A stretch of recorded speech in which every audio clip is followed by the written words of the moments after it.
জামাত ক্ষমতায় আসলে কওমি মাদ্রাসা থেকে যারা পাশ করে বের হয়েছেন তাদেরকে মসজিদ এবং মেহরাব থেকে বিদায় করে দেওয়া হবে।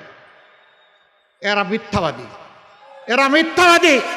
বলা হয় কওমি মাদ্রাসা বন্ধ করে দেওয়া হবে।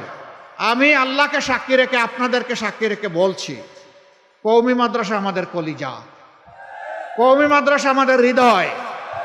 ইসলামী শিক্ষাটা তারাই এখন ধরে রেখেছেন। আলিয়ার শিক্ষা সংকুচিত হয়ে এসেছে। আমরা সেই আল্লাহর উপর বিশ্বাস করি যিনি কুরআন নাজিল করেছেন। সেই কোরআনের অসংখ্য হাফিজ তৈরি হয় কওমি মাদ্রাসা থেকে। তারা আমাদের মাঝে লাগাতে চায়, বাঁধাতে চায়।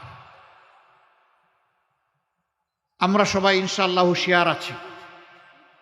আমরা কারো অস্বস্থাতে পা দেব না ইনশাআল্লাহ। আমরা ইসলামের জন্য কথা বলি, অনেকের ভালো লাগে না।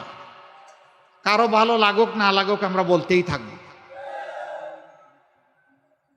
জামাতে ইসলামী, তাবলিগি জামাত, কওমি মাদ্রাসা, আলিয়া মাদ্রাসা সব মিলেই আমাদের এক আল্লাহ, সব মিলেই আমাদের এক নবী।